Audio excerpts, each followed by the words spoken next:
So, hi Recording everyone. has started. Welcome to our panel discussion for today. The topic is solutions in a racially divided climate. I'm your host, as well as Harriel. I am the president of the Psychology Club. I'm Hariel. I'm the president of the Association of Black Psychologists. And today we have four panelists. If they want to introduce themselves based on how I'm seeing them, Ellington, you would be first to introduce yourself. Um, Hi, I'm Allington Mendez. I'm a sophomore psychology major with a minor in criminal justice, and I'm the treasurer of the Psychology Club as well as vice president of the Mustang Mentors. Nice. Carlos, you're next for that. Hi, my name is Carlos Richardson. I'm a junior nursing major with minors in psychology and music. I'm the vice president of recognition for the National Friends Hall Honorary. I'm a student ambassador in the admissions office, and I'm in the Stevenson University Singers. Nice. And then Gloria is our final panelist today. Hello, everyone. My name is Gloria Collier. I am a recent graduate of Stevenson University Psychology Program, Go 2020, and I'm also an alumni member of the Diversity and Inclusion Committee. Awesome. So just as a reminder, as people come in, if you could keep your audio and video off, so it's just the panelists, that would be great, so everybody knows who's going to be talking today. Hey, Dr. Elliott. Basically, we want to focus on solutions for this conversation. So what we can do to try and make a difference. Not so much focusing on the glass being half empty because we basically been focusing and being exposed to that all year. So with that being said, Harriel and I first wanted to start by asking each panelist what they believe is the problem. So if anybody would like to begin, just in your own words, what do you think we're really dealing with here?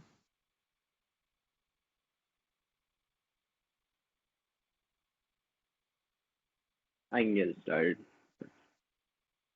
Um, in my opinion, I feel like the most pressing issue at the moment is a lack of understanding, right? A lot of people are seeing things and they're seeing stuff like the Black Lives Matter movement and emphasis on voting, but they're not really understanding why it's so important and why it's so prevalent right now. Because rather than diving deeply into the issue and doing their own research and asking the people in their own lives about it, they're just going based on what the media is showing them and just rolling with that. Mm, that's a good point. So just a lack of kind of research and what you said, understanding. Yeah. Would anybody else like to add to that or give their own thoughts about that? I think I will go off of that. I think there's definitely a problem with a lack of understanding right now, but I think more so um, than a lack is more really an unwillingness to understand because I think now a lot of people really aren't in the dark about what's going on, especially with social media. So people are much more aware of what's happening and what it means. But now, since we are being more educated about it, people are also being confronted with how certain systems are benefiting them. And so, if they understand that and they acknowledge that, then they realize that if they make a certain changes, they have something to lose. So it's really a battle of, I guess, morality in a way. Do I care more about the justice or do I care more about the benefits that I might reap in quiet at someone else's expense? Hmm, that's really a good point. Because yeah, I think that's true. Where when you're talking about just sitting in what you've already known and what you thought was the right way to go, but the whole time it's like we're not really benefiting off that at all. So definitely, Carlos, would you like to add to that? Yeah, so I want to just say that I agree with everything both Ellington and Gloria stated. Like growing up in an African American household, we always talked about social issues, especially like that affect the Black community. And for like a long time, like I would always be told like, oh, something like other like races sometimes just don't understand. And I feel like the reason why is like, I mean, of course things are changing now with social media, but it's never been like a pressing issue for some people because I feel like Gloria said, like some people don't really have an interest in like understanding and like history and all a bunch of things like that. I know people that are like, oh, that happened in the past. Why can't we just leave it in the past? Like, because sometimes the past is the answer to the present. And I feel like Mm, if we like help one another to understand and like we're all like in this together and like willing to learn, like it'll change our perspective. Like I'm a big advocate of like history. I love histories because if you don't know like what happened in the past, you can't prevent things from happening in the future. definitely. Yeah, I think all of you really gave that good point of understanding, well, if we don't really talk about this and if we don't acknowledge that this is all significant, then nothing really will get changed. Um, so yeah, I think especially just not even reflecting on the past really does have an impact on our future. So yeah, for sure. Hariel, do you want to ask that following question? Okay. Sure. Um, how do you guys feel? Well, do we agree that there is, in fact, something that we can do on our level?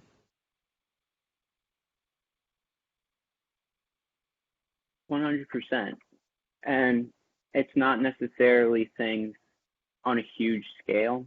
It could be more things you do in your life per se, like the people around you and seeing how they're actually affected by the things going on in the world and understanding why, and not only understanding but willing to ask why they feel the way that they do. Like Gloria was saying, there's the biggest part of understanding is a willingness to actually ask the question and actually dive in to see what's going on in another person's life. And until we as a community can do that, it's not going to be able to change.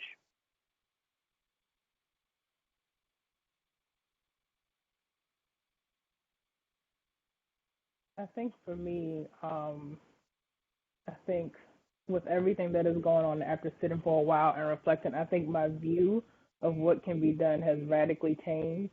I definitely agree that everybody has something that they can do at their level. As I always say, everybody has a place in the movement. But what that looks like is going to be very different for everybody, depending on who they are, what groups they identify with, and where they are in their own life. I think for some people that looks like educating themselves. For some people, that looks like educating others. For some, that looks like protesting. For some, that looks like voting. But I also think, especially for the groups that are being targeted, more than anything, I think that looks like rest. Um, I'm more so a believer in radical rest right now. One, for our own sake and sanity. Um, this level of grief and trauma is not normal at all, and we don't have to keep being inundated by it. And whichever way the world goes, because it's turning right now, we need to be prepared for it, and we can't do that without rest. But also, because a lot of the systems that we have in place profit off of these groups in some way, shape, or form.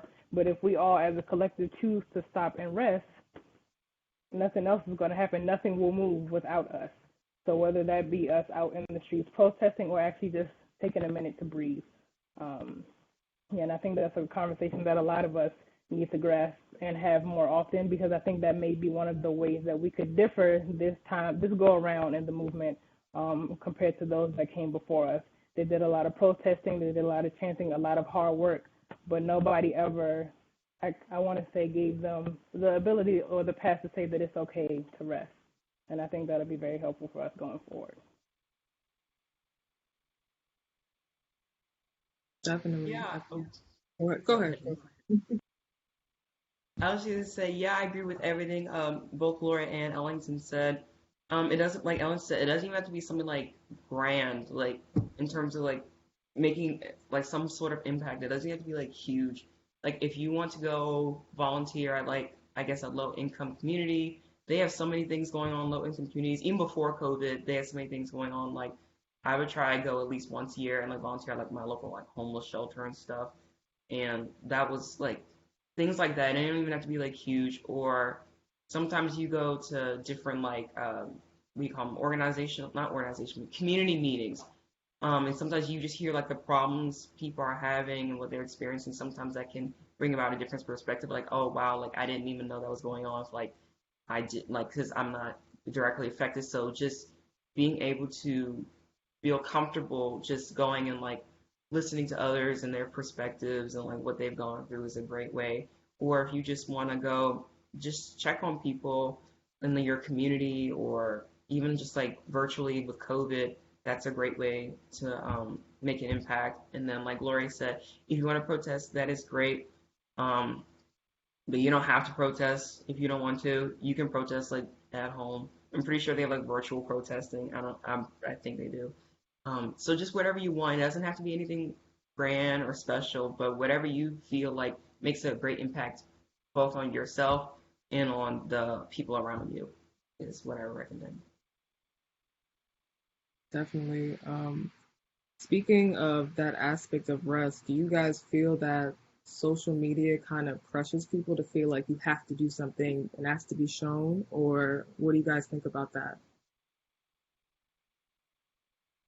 With social media, I'm really like 50-50 on it because it's a great first step and a great way for people to actually begin to be informed about what's going on, but you're going to see a completely biased standpoint. You're going to see people who, sorry, you're going to see people who are on either one side of the spectrum or the other. You're not going to see people who are putting both together and trying to think of solutions. It's just ways to put what's going on in the world out there through the media, from the news. You're just getting a really one-sided perspective, and that's where it goes on you to go further from social media. And you have to have that want. Going back to what Gloria was saying, for the first time, you have to have that want to go deeper into it, like after social media. Gotcha. Did anybody else want to touch on that? Yeah, I think social media is a great tool. And even though I did not want to give this platform its props, but I had to. But TikTok, the original dancing app, has actually been a very great tool as far as education goes. I don't think I've ever seen any other social media platform do that in the way that they have. If you get past all the dancing, there's actually a lot of good information that's being spread around. I still don't have a TikTok. I don't want one, but it's okay.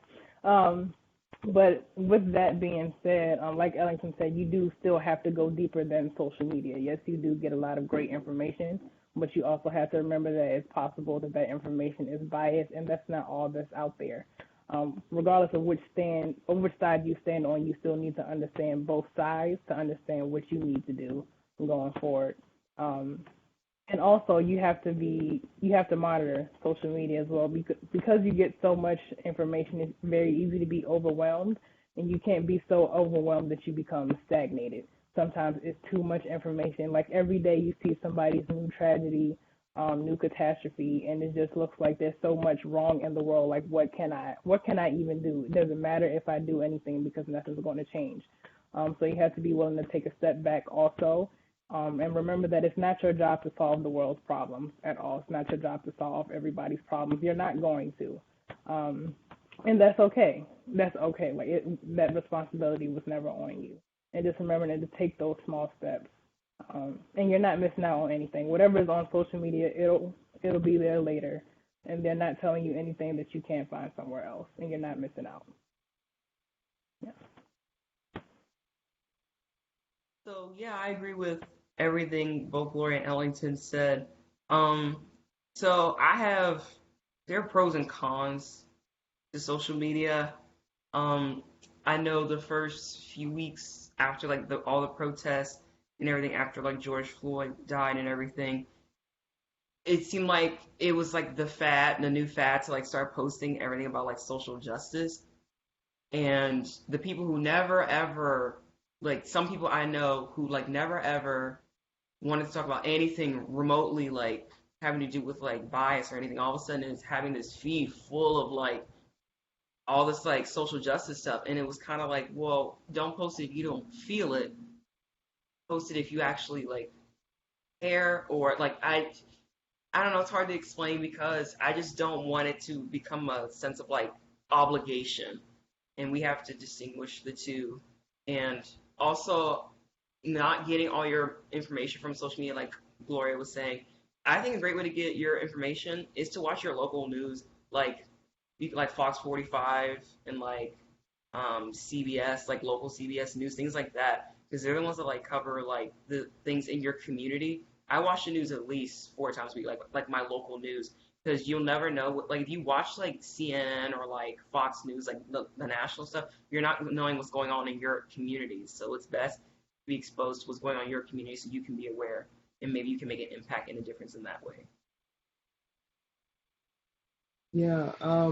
When you mentioned how certain people like they didn't really talk about it, and then now that everything that's going on, that obligation feeling, do you think that there is not a way, but something? Because I know that there was this big thing where it's like if you don't post, you don't care, and some people may because of that feel like, oh my gosh, let me just post this, post this, post this, but it's like at the same time, I feel like they might be scared about what social media might think of them. So, do you have any thoughts about or solutions concerning that? Because I know it's hard to really differentiate between I know this is something that I really should do or if I really care. If that makes sense.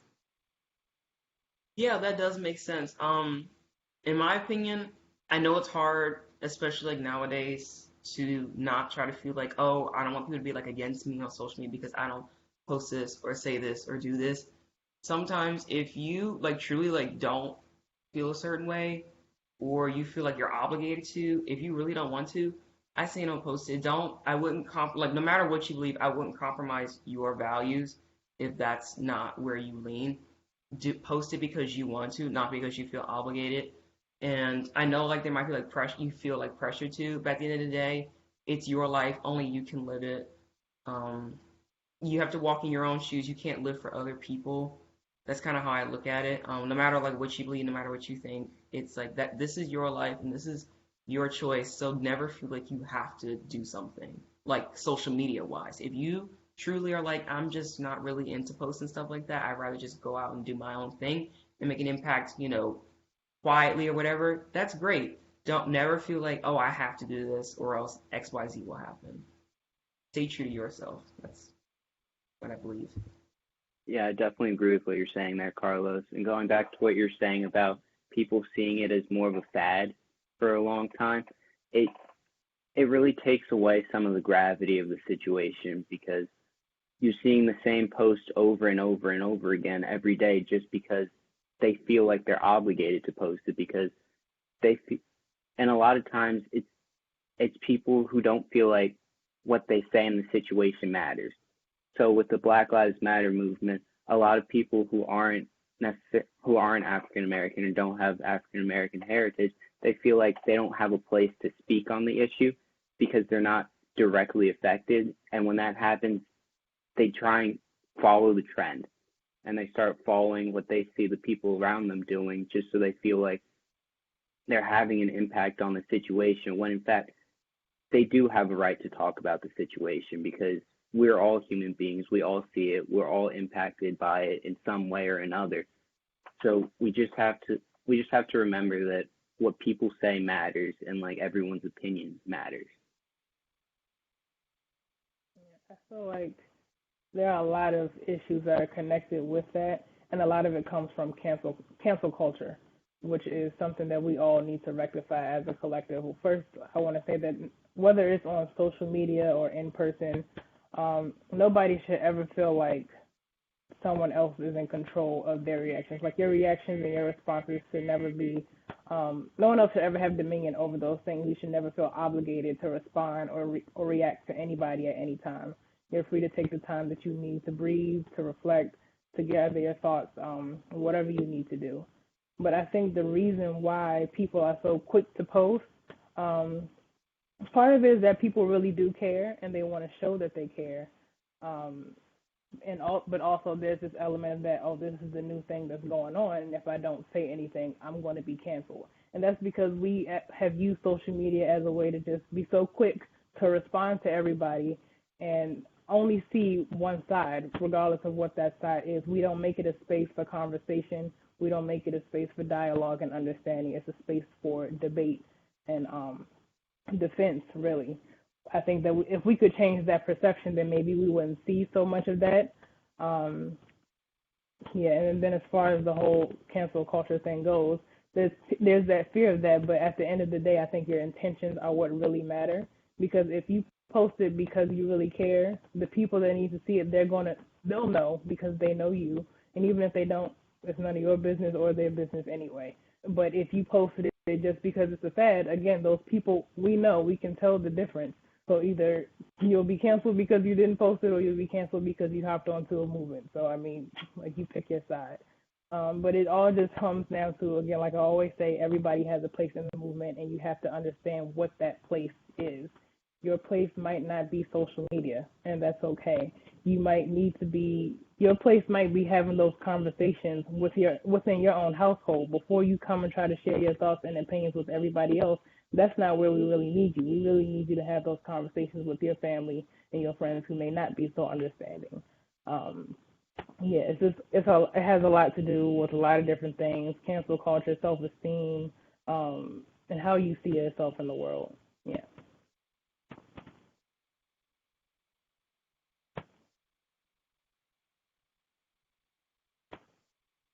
Yeah, that was basically it. I think, well, for one, Dr. Elliott did, and Carlos responded to it, but Dr. Elliott thought that was a good point, Carlos, about how you also need to know what's going on in your community.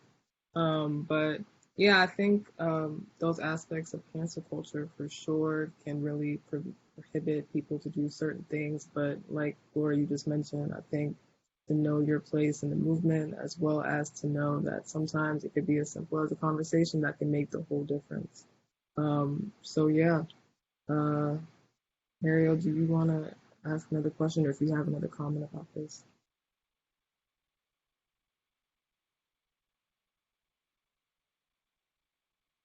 We don't have another comment right now. Carlos responded to Dr. Elliott's comment.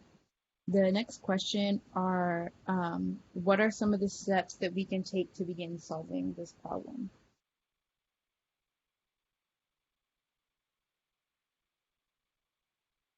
The biggest step that, in my opinion, personally, that we can start taking is going back to the understanding and the wanting to understand. So taking the time out of your day personally to go online, like Carlos said, go to your local news, see what's going on in your community, and see where you fit into all of that, and not necessarily do what you see everybody else doing just because you see all of your friends going out for a protest, just because you see all of your friends posting the same video or the same general post. That doesn't mean that that's where you fit in. So the first step that we all really need to take is finding where we fit in the protest, or not in the protest, in the movement, and see what we can do for ourselves and for our communities to incite change, essentially.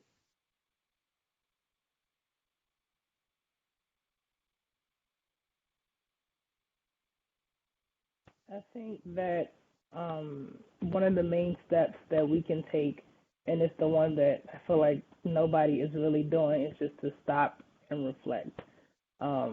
Because at the end of the day, even though we might be fighting against systems, this isn't really a problem of systems, because the systems are made up of people. Those people need to be able to sit and reflect about their own hearts and their own morals, because that's what all of this boils down to. And you have to be honest with yourself, again, regardless of where you stand, but you need to not be standing in ignorance. So if you're going to be on one side or the other, own up to it and be fully aware of it. And then from there, we can actually have real conversations and create real strategy, because you can't throw stones at an invisible wall. You can't fix the problem if you can't really see it. So I think that if everybody were to take the time to really think about themselves and where they fit, not even in the movement, but just in the world, what systems benefit you, what systems don't benefit you, how can you help others, how have you been helped in your own life, and just see where you fit in and how all of it has impacted you and influenced who you are today and how you move in the world right now. I agree with everything both Ellington and Gloria said, and like to piggyback off of that, an important thing is to sit and like reflect on how you feel with like everything going on, and in general, how you feel that you were like pretty much brought up. Because most people have the opinions in life that their family has, and you have to decide if that's what you really believe in, or if that's what you really want, or if you feel like you're leaning more towards other stuff, that's okay. Like with my family, most of my family is like pretty liberal. I'm like more moderate, like things like that. It doesn't have to be like something like super like to the left, to the right, whatever. Um, just like reflect on how you feel and what you think. And on top of that, I encourage number one, I encourage African American students. I know multiple people our age that can't even name two of their great grandparents. And I kind of sit there like, you don't know where you come from. Like, I feel like it's kind of, yes, you know, you are brought up in black culture, black family, which is wonderful, but you have to know how you became you. And like, my family were really big on like family history. We have like family Bibles. Like, I have family trees going like way, way, way back, like back to like the slavery times, except for my dad's side because he's Native American, well, half Native American. But like, other than that, like, it's important to know where you come from, to know what makes you you, and it makes it even more special when you know what you're fighting for. Because I would sit and talk to my great grandmother as a child many times, and she would tell me what it was like growing up. Like, they had to walk. They were down the country in Hanover County. They had to walk, I think she said like 4 or 5 miles to the schoolhouse. It was a one-room schoolhouse, and she walked with her siblings, and the white children on the bus would come and throw things at them, and they couldn't react to it. Things like that. I feel like when you actually know like the history of where you come from, it changes your perspective on things. And other races, like white students, Asian students, whatever. When you also do your research on like where you come from, sometimes that can change your perspective on you as well, because you know, oh, I came from this, I don't want to be this, or these customs I don't exactly agree with. Whatever the case may be, it's really important to at least sit down and just try to find out a little bit of your history and like your family and like your how you became you, because at the end of the day, you wouldn't be here for all these people that came before you, and that can make an even greater impact on how you react, how you think, how you feel. I think Um, that's a good point. no, go ahead.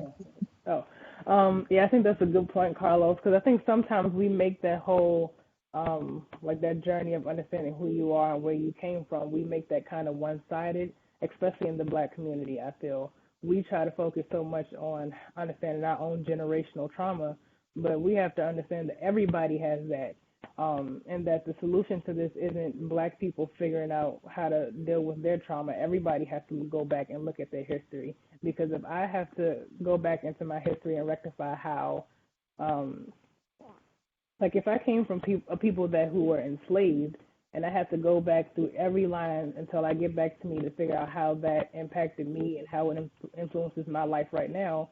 If I'm white or any other race, if my family owned slaves, I need to go back and figure out how that impacts me right now in this present world. If I'm an immigrant, I need to understand how my experience wherever I came from is influencing how I'm seeing the people that are in front of me right now and how I'm seeing my own lived experience. And I think family history is definitely important, but unfortunately, a lot of us don't have that luxury. A lot of people don't have the luxury of being able to go back so many generations. But what I've noticed is that sometimes isn't even really necessary. If you have access to it, that's great. If you have those people, definitely, and you're able, sit down and talk to them, because not only will they give you experience, but they'll give you wisdom and knowledge that you just don't have right now.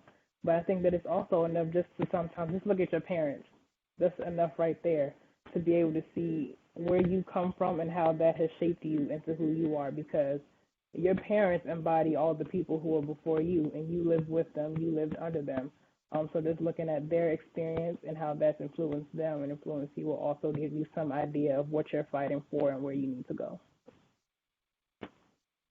Yeah, the family history points that Gloria and Carlos made are spot on, in my opinion, because by knowing where you came from, it can only make you stronger as a person. It can only make you stronger as an individual, because from my perspective as an African American growing up and going to a high school of majority Caucasian, I saw I was there was a picture of me that they expected a lot of times, and a lot of times people get wrapped up in the color of their skin and who they're supposed to be, that they aren't who they're meant to be.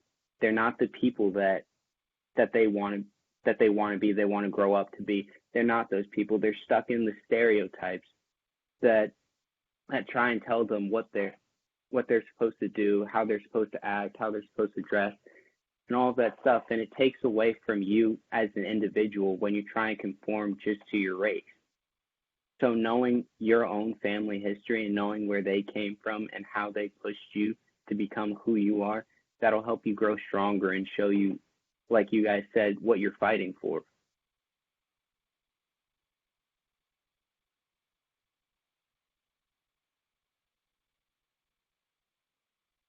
I think that's a really good point, especially as someone who also went to like a Caucasian high school. I can definitely understand where you're coming from. Does anybody else have anything else they wanted to say before we move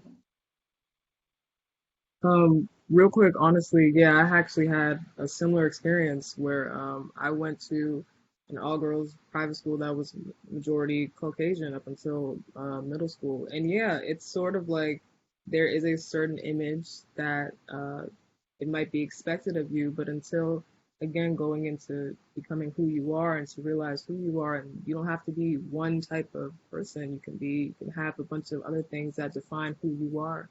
But to figure that out really takes some self-awareness and just like kind of like a self-journey. But do you guys have any advice for somebody, for a student or anybody who's listening that could take the steps to understand who they are and to understand that they can be themselves and that they can just do the research that they need to do? Do you guys have any advice for anybody who's struggling to do that or trying to figure out how to go about doing that?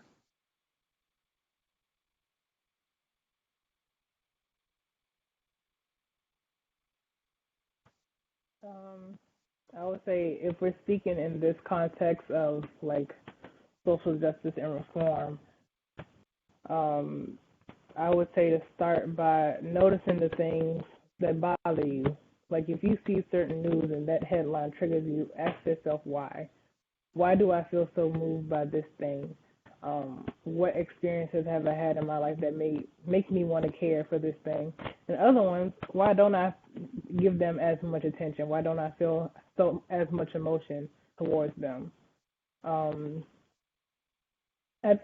think the process is the same whether it's for social justice or just in your daily life. Start with yourself. Don't try to go outside of yourself yet. You have everything that you need to know about you is already within you.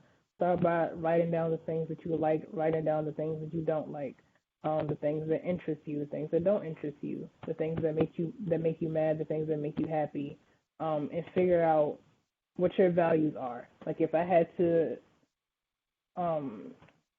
like if somebody were to describe you in certain words or characteristics, what are the top 5 things that you want them to be able to say about you, so you can see your perception of yourself, and then what you actually are right now, because those two things don't always align.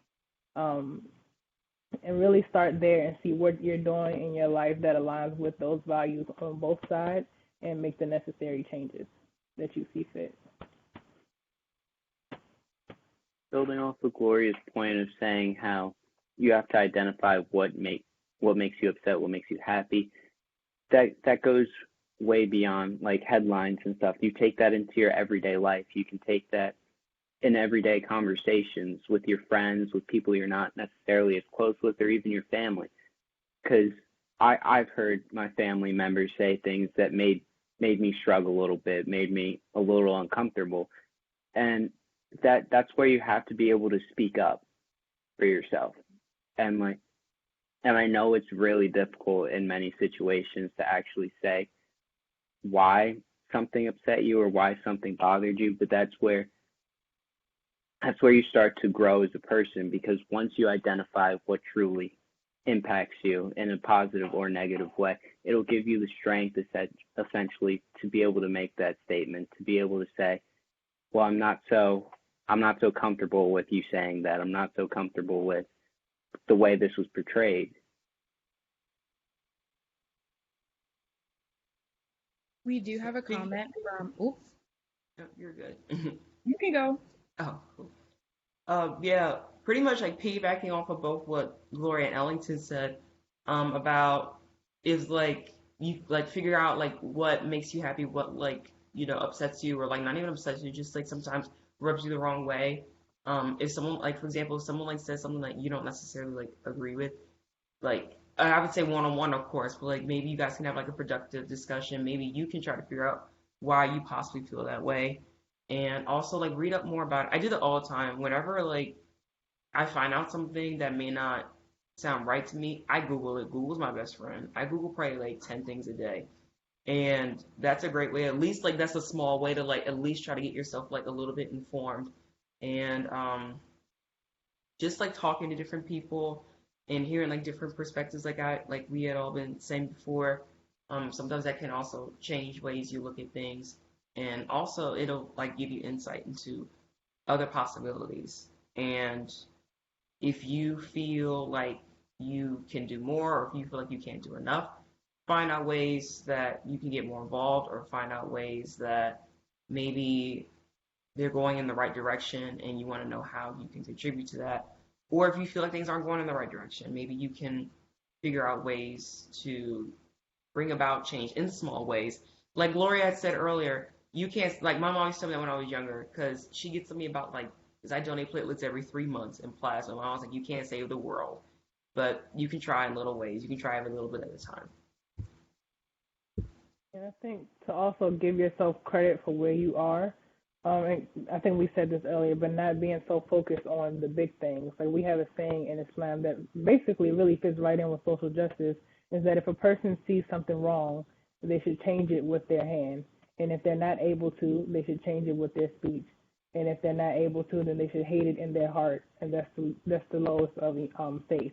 But all of those things are important. So if you have the ability to go out there and protest and like to actually physically change it, do that. Great. If all you can do is speak about it, say like if it's an uncomfortable conversation with a family member and you feel confident enough to speak up and say something about it, do that. But if you're not, because you also have to take care of yourself too and your safety, if all you have is to hate it in your heart, that's enough, because there are a lot of people that might have heard that very same thing that don't hate that thing in their heart. And that's a lot of the reason why we are where we are right now.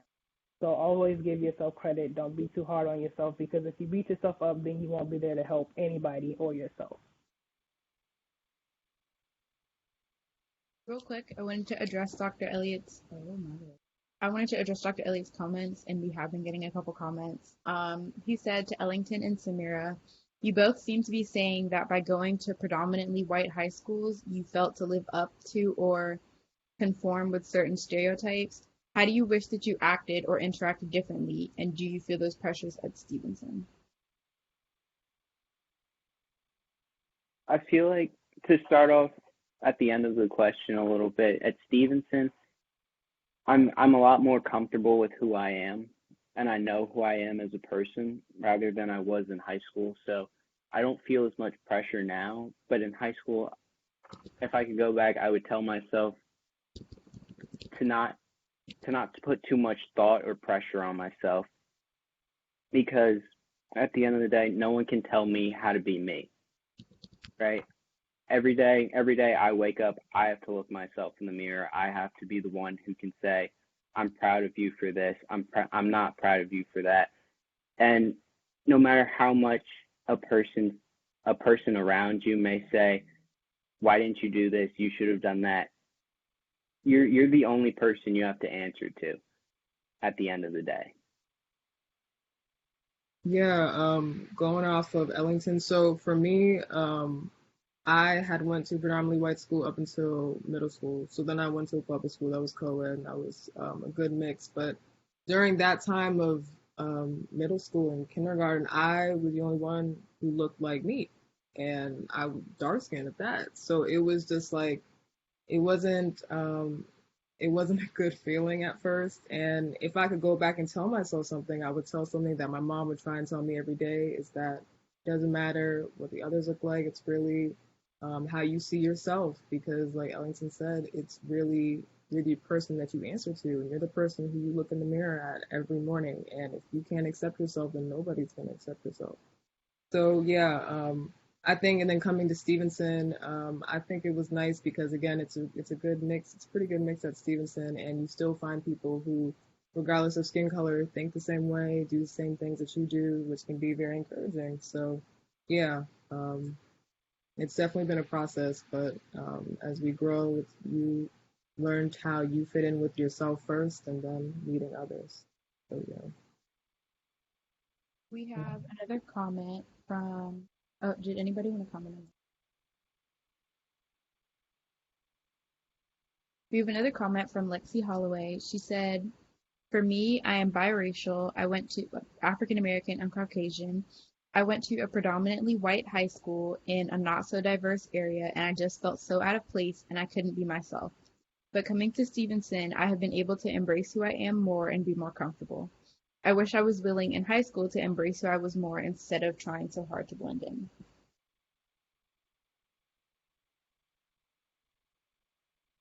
That's a really strong point, Lexi, because like I'm sure Samira can attest to this too. There's so much of you wanting to be like everybody else, and not just race and how you act, how you eat, how you dress. You want to blend in so that you're not as noticed in a sense, because what what my younger self didn't understand is being noticed isn't necessarily a bad thing. Like it just means that you're unique, you're your own person, and it it makes you special in the world, because you're always going to find people eventually that look like you. You're always going to find people that dress like you, but who you are within, you're not going to find anybody else like that. Definitely. Yeah, I think Ellington summed that up in the perfect way. At the end of the day, you will find yourself, and I'm glad that Stevenson was a place where you can embrace yourself more. You know, everybody has a different place in their life when they're able to do that. So I'm glad that coming to Stevenson was the way you could do that.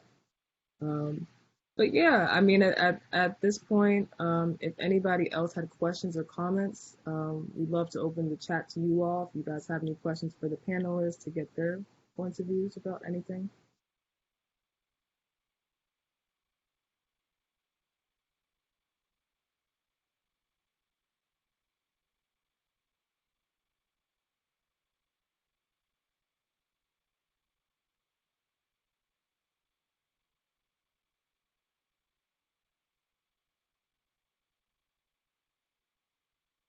Okay. Well, um, does anybody want to give any last comments about how to, or any other solutions in this climate we're in, or any encouraging advice for anybody who might seem like they're a little stressed out about everything that's going on, especially recent news that we're all getting news about? Does anybody want to give any last comments? Oh, Dr. Elliott has a comment. Okay. Dr. Elliott, he said, so SU sounds like it is a great place, supportive of our Black and biracial students. Should we pat ourselves on the back, or do we need to do more or something different?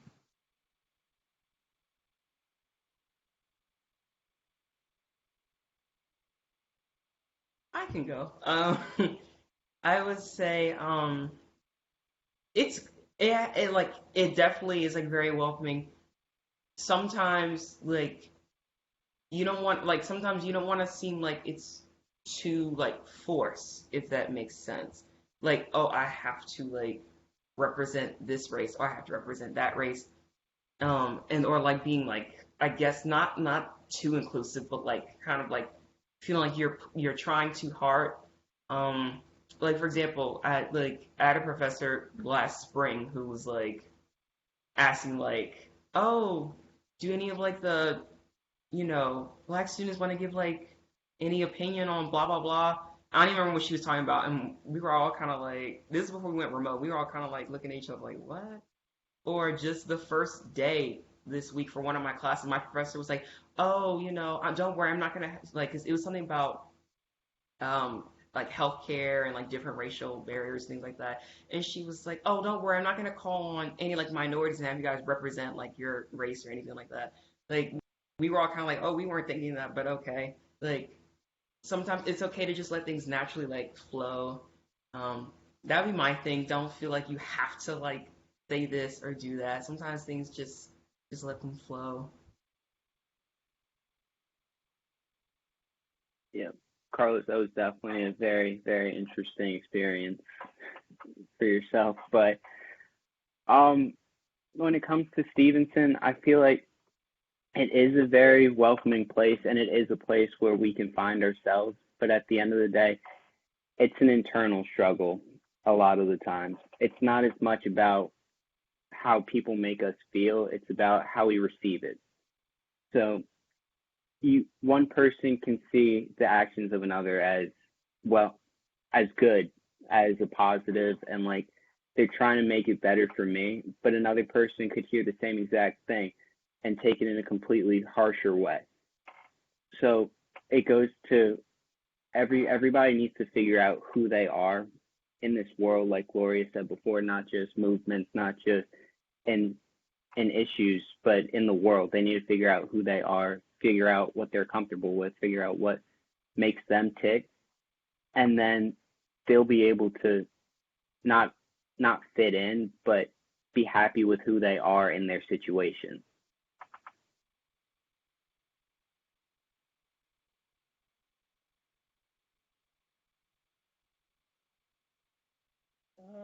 Excuse me. Stevenson has definitely transformed from the way it was when I first got there in 2016. In the wake of the election, that was a rough time, but we have made a lot of progress. I would say you can pat yourself on the back. Oh,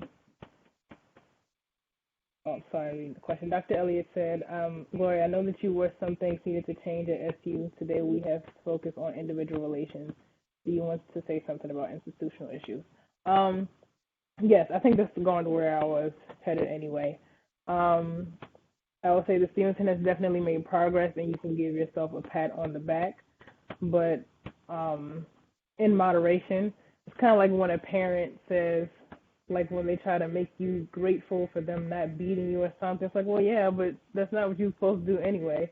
So, but I think there's always work to do. Like it's not over until it's over. There's always more conversations to be had. There's always more reflection to be done. Always something that can be improved on. So while we make progress, don't stop. I would say there's always something else to be done. Yeah. Building off of what Gloria was saying, and like there's always work to be done, I completely agree with that in the sense that developing more opportunities for people to speak out, not just for minorities, but it could really help many minorities, but speak out about their personal experiences, how they're going, how things are at Stevenson for them, or how things were in high school for them. So more and more people can have a better understanding, more and more people can feel like they're being heard in their own community, and that'll help with the internal struggle, and that'll help with them deciding who they are and how comfortable they are in their situation.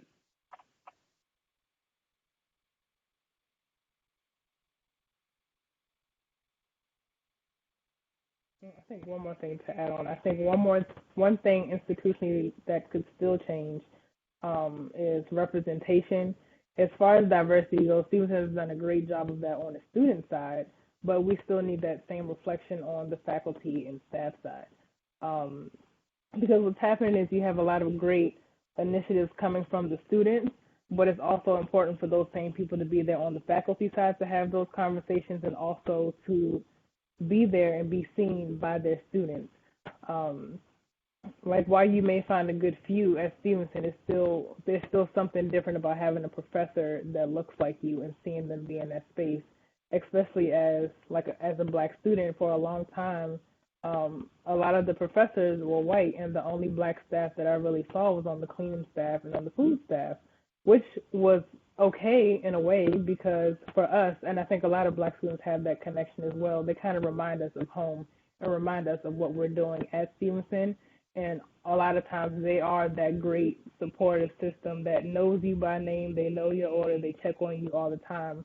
But we still need that in every area. We need those people to be able to guide us in our academic lives and as we grow in our professional lives, but we don't have that. We won't be able to have that opportunity if those people aren't there. So I think that's one thing that Stevenson should now definitely spend a lot of time working towards.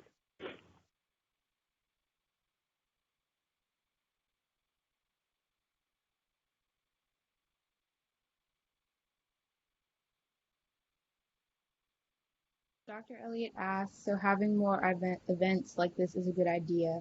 How do we continue this conversation in other ways?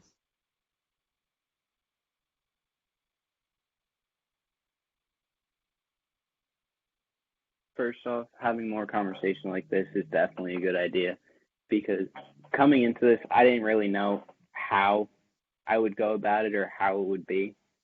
But just sitting here talking to people about my own experiences and how things are to me, it's really helpful in understanding that my thought process in situations like movements or life, they're not alone, right? You have people who have similar experiences. You have people who think similarly to you, and it gives you an opportunity to actually meet those people and meet people who don't necessarily have the same views as you.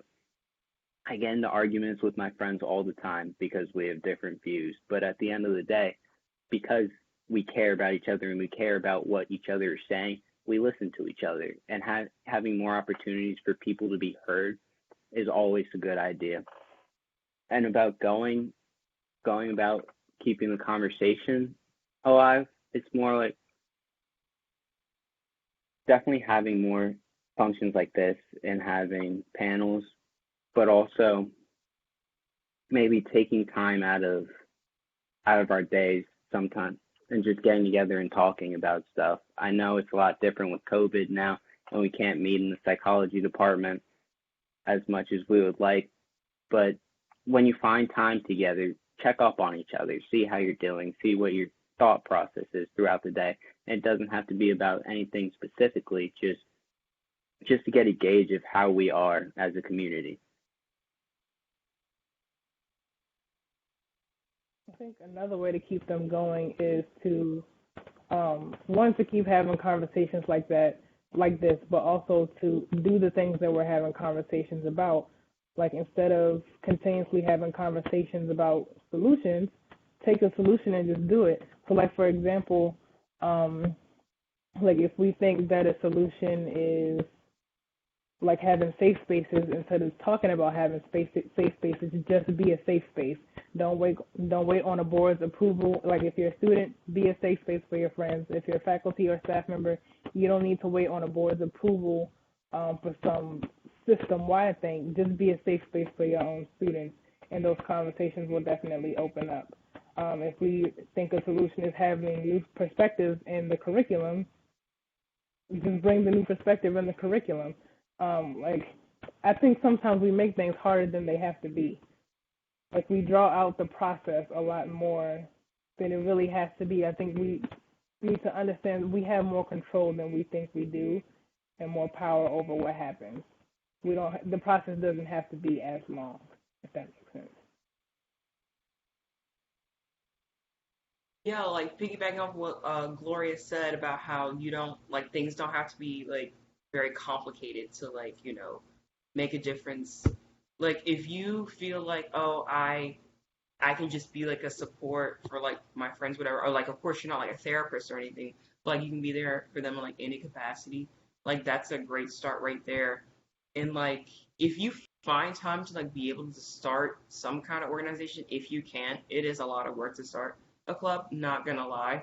But if you feel you can do it, that's a great idea.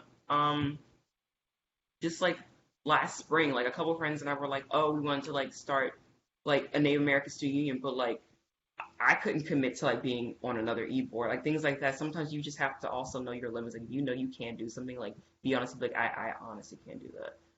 But yeah, I think these forums like really great for hearing different like perspectives. And sometimes like there have been times where I've like learned things I was like really I just like never knew. And sometimes it's good to like just hear different perspectives. Like for example, I was having a conversation with someone a couple of weeks ago, and it was about like the Redskins name change. I know everybody's like on different sides about that. And she was just like, I don't understand. It's just a name. And she was like, that should be a compliment, right? And I was like, I mean, yes and no. Like I was just telling her like how I have relatives that are like on like my father's mother's side that are like really, really like dark, like red, like that.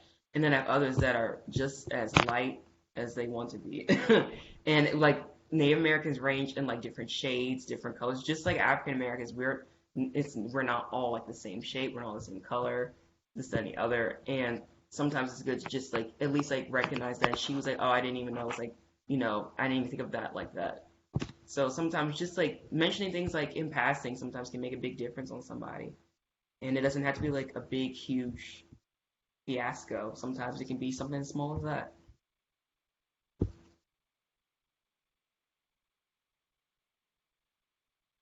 So, Gloria, you kind of touched on this, but Dr. Spada had a comment and a question.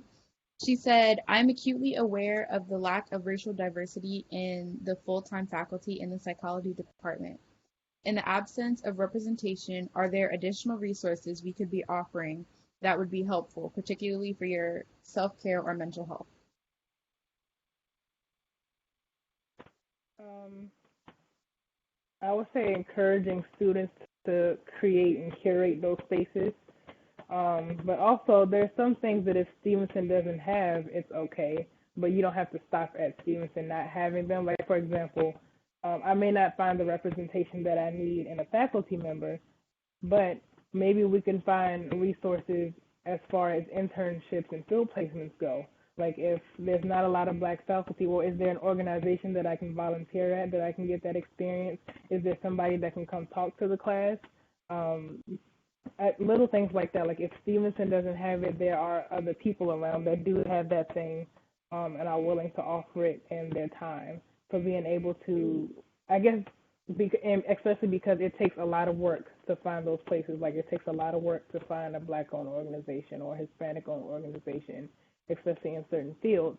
But the effort is it's necessary and it's appreciated because if you can find those things and provide them, it not only makes a big impact on the students, but I think we'll also see a shift in the organization itself and the school itself by being more connected to our community and not having, when we say Stevenson in our community, it doesn't look just one way. Yeah.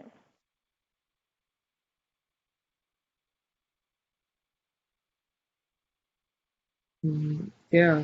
Did anyone else have any comments about that before we wrap that up?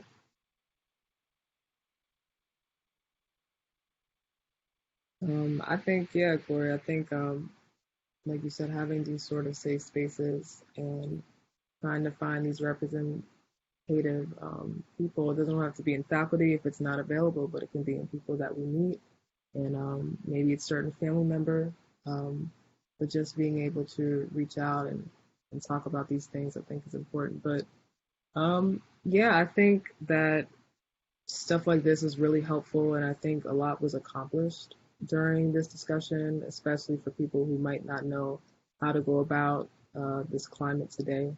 So honestly, I thank you all for contributing. I thank you for the audience for giving comments as well, and other things we can talk about.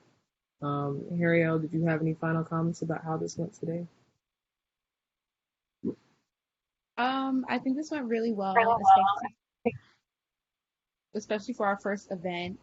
Um, like you said, Samira, thank you to everyone who commented. Thank you guys for being active um, panelists and sharing your true opinion and like your personal experiences. So we really appreciate it. Yeah. If the panelists could just stay a little bit after, but that's all we have for today. I'm going to stop recording and thank you all for tuning into this. Thank you.